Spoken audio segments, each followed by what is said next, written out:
Ang isang stroke survivor ba ay matuturing na PWD? Magandang araw muli mga ka-survivor sa lahat ng ating tagapakinig. Ako po muli si Mr. Brave, isang stroke survivor, at welcome sa ating podcast kung saan pinag-uusapan natin ang pag-asa, pagbangon at pananampalataya sa gitna ng mga pagsubok. Ngayong episode, tatalakayin natin ang isang napakahalagang tanong. Ang isang stroke survivor ba ay matatawag o maituturing na PWD o person with disability? Una sa lahat, alamin natin kung anong ibig sabihin ng PWD. Ang PWD o person with disability ay isang tao na may pangmatagalang pisikal, mental, intelektuwal o sensory impairment na nakakaapekto sa kanyang kakayahan na makilahok sa mga gawain sa lipunan katulad ng dati.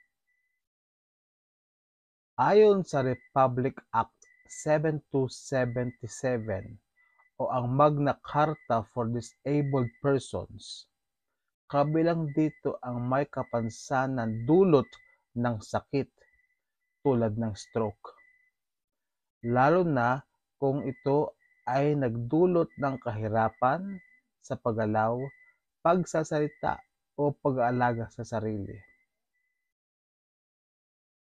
Kaya ang isang stroke, may kukonsider po yan na isang PWD. Ikaw na isang stroke survivor, dapat malaman natin to, maunawaan natin to na tayo isang PWD.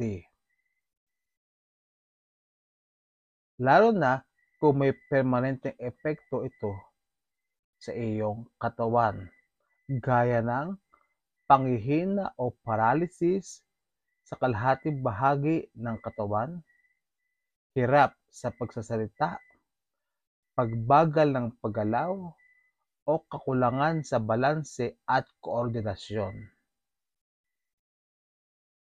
Sa pamamagitan ng PWD ID, maaari kang makakuha ng ilang benefits mula sa gobyerno tulad ng 20% discount sa gamot, ospital at transportasyon, priority lane sa mga pampublikong lugar, at iba pang tulong mula sa lokal at nasyonal na pamahalaan. Kaya kung wala ka pang ID ng PWD, pumunta ka na sa inyong city hall o sa inyong munisipyo para mag-apply ng PWD ID dahil karapatan mo ito.